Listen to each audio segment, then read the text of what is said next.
we invest 90% of our lives in family and parnasa, and it's just doing the minimal thing to make sure that our family sits around the Seder table together after we're not around also, and that money shouldn't get in the way.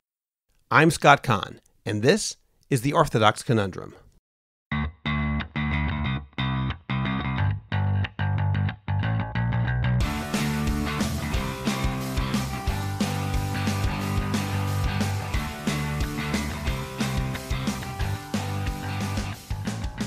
This is The Orthodox Conundrum on JewishCoffeehouse.com. I'm Scott Kahn. Today we're going to talk about a topic that a lot of people actively avoid thinking about, but which frankly must be addressed forthrightly to avoid arguments, machloket, in our families after we're gone.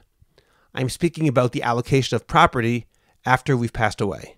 And while many of us don't want to deal with this question, and while I have no intention of dying, caring about our families requires us to do so, and probably sooner rather than later. This Shabbat, the Jewish world will read Parashat Pinchas, which includes the story of the daughters of Tzlavchad, who, being the only descendants of their father, asked Moshe why their uncles should inherit their father's property rather than them. When Moshe brought their case before God, God responded that they were indeed correct. This story provides the introduction to several short verses that are the source of the Jewish laws of inheritance. These laws are then explained in much greater detail in the 8th chapter of Masechet Baba Batra. While the initiative of the daughters of Tzlavchad demonstrated that women can inherit property, the Torah laws of inheritance are still quite different from what most parents would want for their children. In fact, a firstborn son receives a double portion. A wife does not inherit her husband. Daughters do not inherit property when there are also sons. While there are, of course, provisions in halacha to take care of the surviving wife and daughters, the simple reality is that the vast majority of people would rather not follow the laws of inheritance as set down in the Torah, and frankly, for good reason. Jewish law has provided a solution, which is a halachic supplement to the regular legal will. But how does it work? How is this not a violation of Torah law? What is the legal and philosophical justification for ignoring the Torah's requirements that wives and daughters, in most cases, do not inherit property? To answer these and other questions, I spoke with Rabbi Menachem Kopperman, the founder and manager of Kadat V'Kadin. First, let me remind you to please subscribe to the Orthodox Conundrum on Apple Podcasts, Google Podcasts, Spotify, Stitcher, or anywhere else you get your podcasts. Please like the Orthodox Conundrum podcast on Facebook and join and participate in the Orthodox Conundrum discussion group on Facebook. Also go to Apple Podcasts and rate and review the Orthodox Conundrum. Just search for the Orthodox Conundrum, give it between 0 and 5 stars, I hope 5, and write a sentence or two. I'd also like to ask you to become a Jewish Coffeehouse patron on Patreon. Just click on the link in the description of this podcast, and you can get bonus episodes, Jewish Coffeehouse merch, and more. You'll get special episodes on all sorts of topics that are available only to subscribers. We're adding new features to Patreon all the time, including, coming up very soon, AMA, Ask Me Anything. You'll also be helping Jewish Coffeehouse spread our message of a welcoming, intellectually engaged, halachically committed, and honest orthodoxy. So make sure you sign up to Patreon right away. It's just a few bucks a month, and you can cancel at any time. We're looking forward to your joining our team on Jewish Coffeehouse. Finally, do you have a message that needs to get out? Do you want to reach hundreds or even thousands of listeners? Do you want to promote your business, your organization, or your cause? The best way is by producing a podcast, and Jewish Coffeehouse can help you start. I have experience producing hundreds of podcasts, both for myself and for satisfied clients. Whether you want to learn everything you need in a single day, or, alternatively, record, relax, and let us do the heavy lifting, Jewish Coffeehouse Productions will work for you to make it happen and make it even better than you imagined. Let us help you today. Write to me at scott@jewishcoffeehouse.com or go to jewishcoffeehouse.com, click on Productions, scroll down to the bottom of the page, and sign up for a free 30-minute consultation. Make your voice heard, promote your cause, sell your product, and engage an audience now. Rav Menachem Kopperman serves as the Rav of Avat Zion in Ramat Beit Shemesh. He's the founder and manager of Kadat V'Kadin, which promotes the practice of Torah law, helps with estate planning and drafting halachic wills, and is involved in Din Torah consulting and litigation. Rav Kopperman was also Rosh Kolel Halacha, Gemara Rebbe, and curriculum coordinator at Yeshivat Lev HaTorah, and has also been a lecturer in the Sharei Mada Umishpat Law School in Hod HaSharon. Rav Menachem Kopperman, thank you for joining me today on the Orthodox Conundrum podcast. It's an honor to have you with me today. It's really a big zchut to be with you, and thanks for this great opportunity.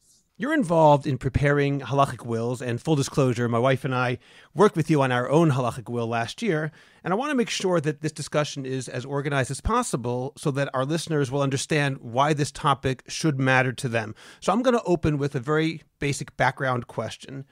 What does Jewish law prescribe when it comes to distribution of property after a parent dies, assuming there is no halachic will? What's the basic halachic requirement? Well, the halachic default would have a few implications regarding different family issues. We can talk about the spouse, we can talk about the children. And regarding the spouse, so the halachic default would be that the husband would inherit the wife, but the wife would not inherit the husband at all. Back in the day, the wife would receive the sum of the ketubah, which is kind of a life insurance, which would be like a lump sum she would receive, but she wouldn't receive part of the estate. That's number one. Number two is regarding the sons, the firstborn son, assuming there's a firstborn son, would receive a double share. That means if you have, let's say, 3 sons, so the first son would get 50%, and the other 2 sons would get 25%, and so on and so forth. The third issue is regarding the daughters. And if a person has sons and daughters, take me, for instance, I have 1 son and 5 daughters. The halachic default would be that my son would be the sole heir, and my daughters would receive nothing from the estate. Again, the halacha prescribes by default that girls would get something towards their marriage if they're not married, but it's not really a fixed percentage of the estate. Okay, in that case, what does a halachic will do? Meaning, on a practical level, what does the halachic will accomplish in terms of what the halacha is as the default and what happens after someone signs a halachic will? Right. So what I like to say is, I like to paraphrase what a lot of people like to say about rabbis. I'm sure you discussed this in your podcast at some time, that every legal will has a halachic way. So my assumption is that... It's a famous phrase. Right. So the halachic will, I like to call it the halachic supplement. In other words, my assumption is that people are writing a will. They don't want the halachic default, which I just mentioned before, and they also don't want the legal default. The legal default is also something people don't want. The legal default, for instance, allows only 50% to your spouse by default and 50% to the children, even if your spouse is alive. You're speaking about the legal default here in Israel. Yeah, and it's very similar in all Western countries. I mean, with nuances here and there, with slight differences, but it's the same concept. Mm-hmm. The legal default in most Western countries is that if a person dies without a will at all, which we call legally intestate, the estate is divided by default between the spouse and the children. Okay? So let's say if you and your wife own a house and each of you owns 50% of the house and you don't write a will at all, so the legal default would say that if you go first, well, statistics are against us, the man. So your wife would own 75% of the house because she got 50% of your share. She would have 3/4 of the house. And 25% would be divided between all your children, which would be very impractical because if you'd want to sell the house, each child owns like 5% or 8%, and the slightest issues come up, and it's a whole big problem. So therefore, it's important to write a will in general. Now, so assuming people write a legal will, so they don't want the legal default. They also don't want the halachic default. 99% of the people I met, we're talking about hundreds of people, want everything to go to the spouse, usually. And if their spouse is not around, that means that their spouse got to 120 before them. So then they want to split equally between the children. Okay, with, adjustments here and there. Sometimes there are weddings or things, but that's the general default most people want. Right. So the real issue we have here, and here's where the halachic supplement to the will comes in, is that assuming you wrote a legal will, the problem is your legal will is not valid from a halachic perspective. It means the way halacha looks at it, halacha says, well, I don't care that you wrote a will. It's not valid anyway. So halachically, really, the halachic default kicks in. And really, your firstborn son owns a double share. Only your sons own the rest of the estate. Your wife doesn't really own anything, and your daughters don't own anything. That would be the halachic default, even if a person did write a legal will and he didn't take care of the halachic side of things. So just to understand, legally, the state will say one thing and halacha says something else. You basically have a conflict between what halacha says, what Jewish law will require, and what the law of the country you're living in requires. Right. And these will just go against each other. And I suppose, presumably, the law of the state will kick in unless the children decide to do differently. Right. That's true. Halacha doesn't have authority in any country. Also in Israel, which is kind of an interesting paradox. You can probate a will in Israel in a Beit Din Rabbani, an official one, not a private one, right. The regional Batei Din, local Batei Din. And they're obligated to follow Israeli law, which is unbelievable. I mean, wait, a Beit Din in Israel is obligated to follow Israeli law rather than Jewish in inheritance law? Yeah. In family law, the Beit Din has jurisdiction regarding marriage, gittin, and all those areas. In Israel, as we know, there's no separation between religion and state. So the Batei Din have full jurisdiction regarding religious issues of marriage. But regarding inheritance law, the Israeli inheritance law takes precedence. And if you can't, even if you come to probate your will in a Beit Din Rabbani, the Beit Din Rabbani has to follow Israeli law, which is a very interesting situation because halacha is not like that. And if a person doesn't have a halachic will, it's a big balagan. So does that mean that if a person, I know we're sort of getting off topic, but this is fascinating to me. If a person wants to follow Torah law as it is without trying to make any amendments or adjustments based on a halachic will, the only way he can do that is to sign a halachic will that reverts it to Torah law, effectively. In other words, if a person, let's say a person decides he only wants his sons to inherit him. Let's just say he wants to go and he wants his oldest son, his Bechor, to get a double portion. Right. If he wants to do that, it sounds like the only way that's possible is for him to sign a halachic will saying that now we're going to follow Torah law in this and basically arrange the halachic will, the halachic supplement, such that Torah law will be fulfilled as it's written down in Parshat Pinchas. Is that correct? Am I saying this correctly? Well, if he's looking for that result, he'd have to write a legal will. He'd have to go to the Israeli lawyer and get the lawyer to write a will that would say only my sons inherit and not my daughters. And that would be valid in Israel. And the Israeli courts would follow that. I understand. Okay, let's get back to the practical meaning of this. On a practical level, though, assuming most people want to divide their assets, their estate equally, or perhaps give it to the surviving spouse, and then, if that spouse predeceases the other one, and then follow that equally to all the children, practically speaking, what does the halachic will do? Does it accomplish that successfully? It does. How do we do that? The main issue with a legal will that doesn't have a halachic supplement, the reason it isn't valid halachically, if you don't have a halachic supplement, is because it allocates things after one's demise. A regular legal will says that after I die, I allocate my assets to my wife, to my children, equally, or whoever, gifts to grandchildren, things. And halacha doesn't recognize that because halacha says, well, it's very nice that you requested that after 120 you want your assets to go to certain people, but after 120 you're not a legal entity. You can't. Dead men don't give presents. Right. You can't stick your hand out of the grave and give things to people. It doesn't work that way. And therefore you have, in order for a will to be halachically valid, you have to make sure that the allocations kick in while you're still alive. Okay. And that is the main tool the halachic supplement uses in order to validate your will. It basically validates the allocations while you're still alive, and that way it makes it halachically valid. In that case, Rav Copperman, are you saying that a person, upon signing the halachic supplement or the supplement to the will, is giving away his property at that moment, or does it happen later on? I'll answer you with a good Jewish answer. Yes and no. Okay.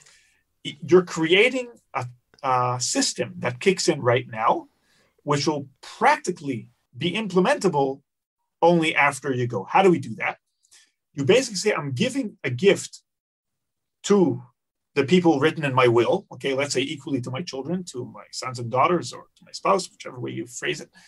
I'm giving a gift from today, provided I don't retract that gift until I get to 120. That means you're basically giving the gift from today, but you allow yourself, you put in a conditional that you can change that allocation in any future point until you get to 120. That means only after you die will we know that you didn't change it, and then it retroactively kicks in. So let's say you wrote your halachic supplement today. in 2021, and in 20 years' time, you decide to sell your house in Beit Shemesh and buy a house in Yerushalayim. So by deciding to sell your house in Beit Shemesh, you retracted that gift because you decided to do something else with it and not give it to your children. Okay, so therefore, when you get 120, the gift doesn't apply to that specific asset. But the assets that you own today and will still be owning when you get 120, retroactively, the gift kicks in from the time you signed your halachic supplement. Does that mean then that whenever somebody makes any transaction that affects his estate, he has to go and change his will because all of a sudden that original gift is no longer valid? Or is that somehow included in the mechanism of the supplement to the will? It's included. You don't need to change it because basically the gift again applies to all the assets you own today, provided you didn't do any other transaction with them until age 120. So if you did transactions, okay, so they're not included. They're just out. You don't own them anymore, and they're not yours. So the halachic supplement won't refer to them. But what if I buy a new house or something like that, or all of a sudden I win the lottery and I get $10 million? Now what do I do? So for that, we have the second tool. The solution of defining your allocations as a gift is only good for assets you own today. Regarding assets you acquire in the future, we have a halakha concept which says, Ein adam makneh davar shelo bo la'olam. You can't give a gift of something you don't own yet or something that doesn't even exist. And for that matter, anything you don't own, from your perspective, is it doesn't exist because it's not yours. You can't do transactions on things you don't have. And that is a difference from the legal aspect of things, because legally you can say anything I'm going to own at age whatever, that's allocated. But halakhically, you can't do that. So the way to make sure your will is valid also for these future assets, we have a concept called a shtar chatzi zachar, which you need a bit of a Gemara cup to get it. But I know you have, and I'm sure a lot of our listeners have. Basically, the way we do it is we create a large debt to the non-halachic beneficiaries, which is nullified if your legal will is followed as written. And I'll explain. Okay, please. Let's say you have 2 sons and 2 daughters, just for argument's sake. And you want to make sure that your assets, also your future assets, are going to be divided 25% each between your 4 children. So what do? So you write a debt of $10 million to your daughters. And you write that debt, and I said, I admit that I owe my daughters $10 million. But I put in a condition that if my will is followed as written and everybody's going to get an equal share, the debt is nullified. It's almost a penalty payment to the sons should they insist on following the halacha as it's written in the Torah. Is that correct? Exactly. So that way, here, the way we accomplish the halachic goal we want is that although one can't give a gift to something it doesn't own, you can create a debt which will create a lien on future assets. So the debt you created today... That you can do even if you don't own something. Right. Ein adam makneh davar shelo bo la'olam, aval adam mesha'abed davar shelo bo la'olam. If you take a loan today, any asset you buy in the future is subject to paying off that loan. So, for instance... And in this case, it's not a loan, but he makes himself obligated to pay money. Right. So therefore, what happens is, so after you get to 120, if your kids sit down together and they see your will and they say, well, Abba and Ima asked us all to divide everything equally. We're all good with that and everything. Okay, great. So everything's divided equally and there's no debt to anyone. But if chas v'shalom, and these are cases, unfortunately, I've seen, they're a bit extreme, but I've seen not one and not two. And the sons, for whatever reason, they think it's right. They say, well, hey, sis, you got a lot of money for your wedding. Your husband's doing real well. You don't need the money, blah, blah, whatever justification they come up with the idea that... Rabo machshavot b'levish. Yeah. V'atzat Hashem hi takum. Right? So in that case, if they would chas v'shalom, like go to a Rav or something and try to challenge the will and say that they're the halachic heirs and therefore they deserve the whole estate, any dayan that would look a half a second at the halachic supplement would say to them, hey, Chevra, it's true that you're the halachic heirs by default, but the estate owes your sisters $10 million.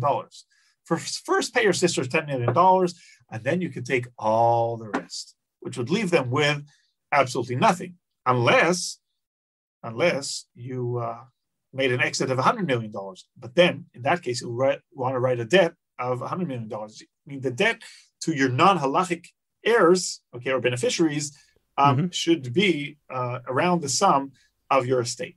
Now, that just leads to another side question. In this case, what if somebody has additional children? In that case, do they need to write a new supplement to the will? Yeah, in that case, they would have to write a new supplement to the will, because although אין אדם מקנה דבר שלו בעולם, ואין אדם מקנה למי שלא נמצא בעולם. There's no way we can obligate ourselves towards someone who doesn't exist. It's impossible halakhically. So, for young couples who sometimes would write a will, I say to them, look, if you have another son, so you don't need a new halakhic supplement because he's halakhic heir anyway. You don't need him. But if you have another daughter, you may want to change it. So usually, people, if young couples write wills, so usually I tell them, when you're 40 or 45 or whatever it is, and you know what your family is looking like, so that's the time you may want to revise your supplement. In any case, I think lawyers recommend generally you should review your will once in 5-10 years. Just review it, see if it's still relevant. I have sometimes people come to me with their American wills, like 30-page long American wills. I just tell them, do me a favor, go to your Israeli lawyer. You come with a page and a half or 2 pages, short, concise Israeli will. It's actually raises an interesting point. At what point would you recommend somebody actually write a halachic will for the first time? Obviously, a lot of couples are probably very uncomfortable, particularly when they're young. Maybe they're more uncomfortable when they're older, I don't know. But the idea of writing a will, a newly married couple with 2 children, that might sound, let's not use the word ayin hara or something like that. Nevertheless, obviously, it can make people feel creeped out, to use the conventional legal language. What would you tell them about that? When should they start thinking about it, and how would you make them feel more comfortable with the idea? Right. So generally, there's no correct answer for this question. I find there's a very big mentality difference between Israelis and Americans. Like, a 35-year-old American with a few children who doesn't have a will, like people say, are you crazy? If something happens to you, what's going to be with your children? Blah, blah. I give sometimes lectures to Israeli retired people, in kollels, and, the person comes to me and says, what are you talking about wills? I'm 85 and healthy. What, do you want to kill me? It's Baruch Hashem, great. Yeah. The famous Israeli saying. But if I really need to answer the question, I would say that generally, I think when a person's in his 40s, he knows what his family looks like. I think that's time to start thinking about having something there in place for kol tzara shelo tavo.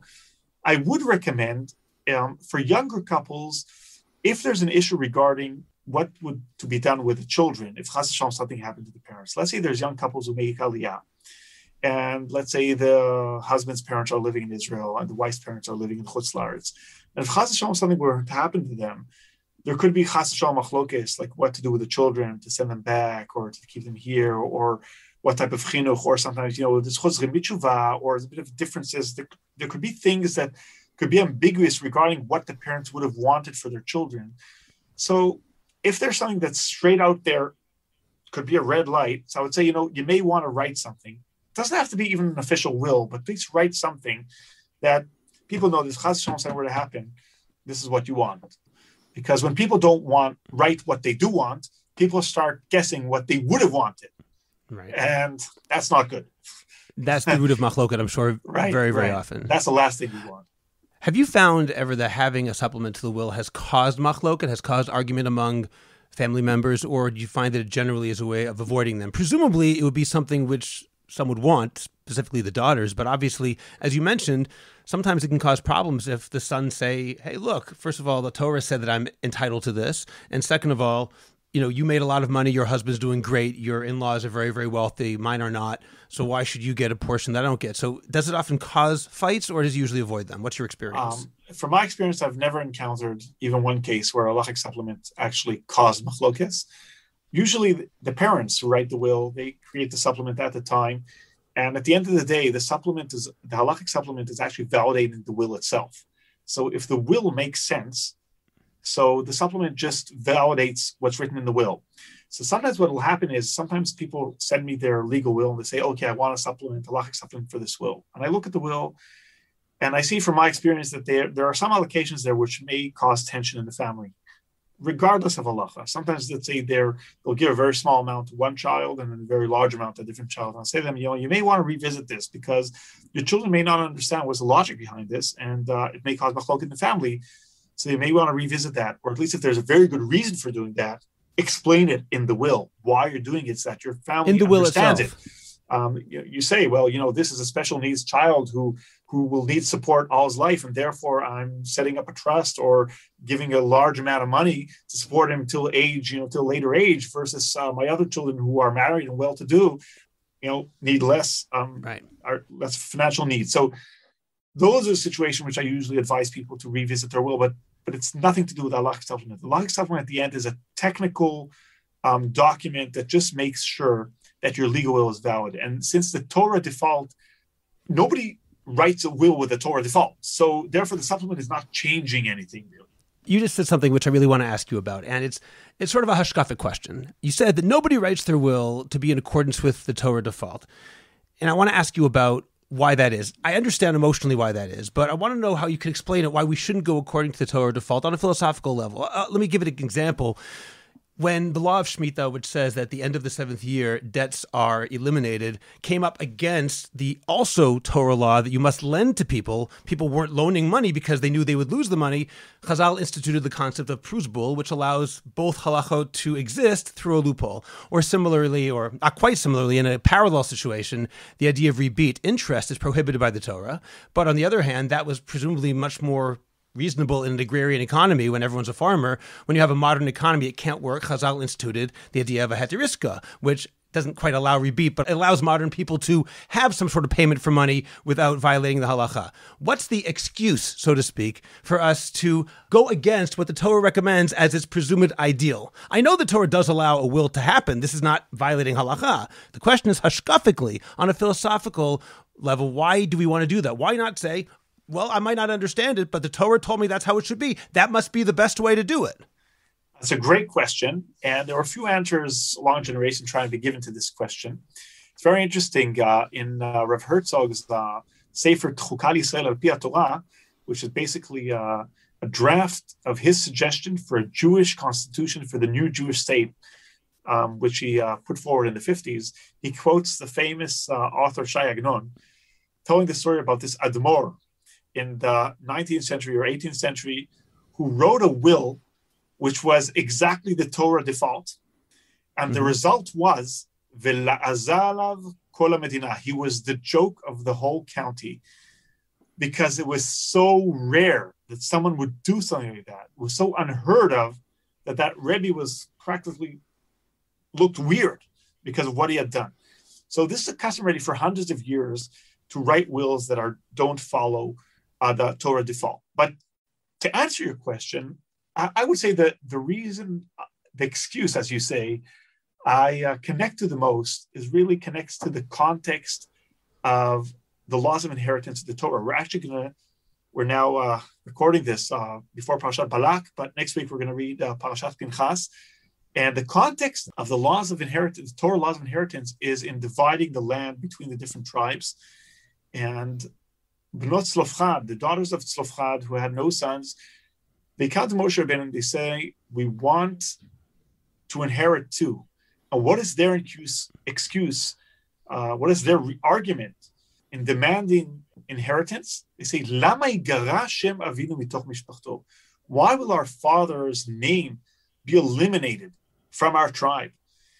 In other words, in olden days, the inheritance, which is mainly the real estate, was actually the legacy of the family. And that's why I went over to the sons, because the sons continued the legacy. Till today, in most families, the sons are those who can keep the family name by default, and the family stays with the sons. And the daughters married into different families. So when inheritance is not only getting money or getting a house that you're going to sell within a few months or years, it's really legacy, then it makes sense that it should go down to those who are continuing the legacy of the family. Just to give an example from Tanakh, when Achav, the king, comes to Navot Israeli, if you ever been to Tel Israel, to Achav's winter home, which is in the Bika, because the Shomron gets pretty cold in the winter, and he would go to Tel Israel in the winter to have a bit of warmth there in the Bika. And he tells Navot, give me your vineyard. What does Navot answer him? He says, Chalila li mititi et nachalat avotai lach. Achav offers him a big great offers. He's going to give you a better one and give you much more. It'll be worth your while. When the king tells you that, he's talking serious. And Navot won't do it, because to keep that vineyard is to keep your family's legacy, and to give that up is really to say, okay, I don't care about my family. And so nowadays, when inheritance basically is only receiving money, and your house is only an asset where you're going to, move to a bigger one or sell it when it's not convenient. So it's not really fulfilling the same idea it was in the time of Torah. Maybe one day when we live in a tribal way, maybe it'll go back. But nowadays, it's only a financial. And financially, there's no reason to differentiate between children who have the same needs, daughters and sons, and especially when the will expresses your love towards your children and your kesher with them. So therefore, there's no reason to keep it with the sons or to keep it by the husband and not by the wife. It really doesn't mean anything anymore. Right now, it may mean in the future again if we get back to Nachalot and yeah. Right. Also, just to further what you're saying, when there's Yovel, that even further makes that idea stronger, that even if you sell it, you get it back. It stays in the family in perpetuity. So that really emphasizes what you're saying. Just before we go, do you have any interesting stories, anything you can tell that would just to highlight some of the ideas you've been talking about today about the importance of the supplement to the will? Wow. Lots of them. I'll tell you, I gave a shiur on this topic, I think about 4 years ago. It was in England, just this time of year in June, between Mincha and Meyer of Shabbos afternoon, 5 to 10 to 10:30 at night, right? Yeah. And the Rav of the show. The longest Shiva's Habertam was I ever spent was in London in July. Many years exactly. ago. Right. It never ended. Exactly. So the Rav of the show was kind enough to give me a lift back to where I was staying after Meyer at 11:15 at night. And after I gave a shiur on this topic, says to me, look, I'll tell you a story. There was a woman in my shul who called me a few weeks ago.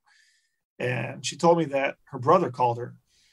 And he says to her, look, our parents passed away not long ago. We divided the estate equally, as they requested in the will. But, sis, according to halacha, really, I'm the heir. And what you took is really gezel. And, look, I'm not going to sue you in Torah, but you should just know that what you took is on your gezel. It's conscience. really mine, and on your conscience. And good night, sleep tight. So obviously she didn't. And she called the Rav. She had to consult with someone. And this is just a small example of tension. And unfortunately, I've come across even worse things like that actually brothers who sued their sisters to Din Torah to get the estate. And if the parents had just realized that this could happen in their family, I'm sure they would have immediately written a halachic supplement which would have preempted this problem. And it's so simple. You just have a simple halachic supplement which just makes sure your will is valid and no one can challenge your will on a halachic basis. And, we invest 90% of our lives in family and parnasa. And it's just doing the minimal thing to make sure that our family sits around the Seder table together after we're not around also. And that money shouldn't get in the way. Just set them up properly without having them any reason for machlokas. That's just something we want to think about. Well, Rav Copperman, as I mentioned at the beginning of this podcast, my wife and I utilized your services both in setting up a halachic supplement to a will and in preparing the will in the first place. I can tell you that it wasn't something which I was eager to do, frankly, but good friends of ours who actually are members of your shul, Sarah and Dave Wolf, convinced us that we really have to do it. Dave was saying to me, what are you doing? Why are you not doing this? And he was absolutely right.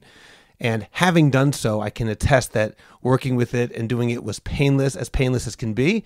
And more than that, I can say that when we were done, it actually felt really good. I felt that we had done something very important, something which was necessary, something which, as best as we possibly can, we're doing in order to prevent any future arguments, any future discomfort that some might have. So it really was a positive experience. Given that, I want to ask you, if people listening want to contact you to find out how they can create their own wills and their own halachic supplements, how do they best reach you? So the best thing would be to send me an email at info@kadatvikadin.com. I have a website which is in building. It has the information there. So kadatvikadin.com, you can go in and it's still being built, but it has all the information there, or give me a call and I'll be happy to assist and advise you on the best way to go around your estate planning from a halachic perspective. Okay, and I'll put that information also in the show notes as well in the description of the podcast. Rabbi Nachum Kopperman, thank you very much for joining me today. Thank you so much. It was a pleasure. Thank you for joining me.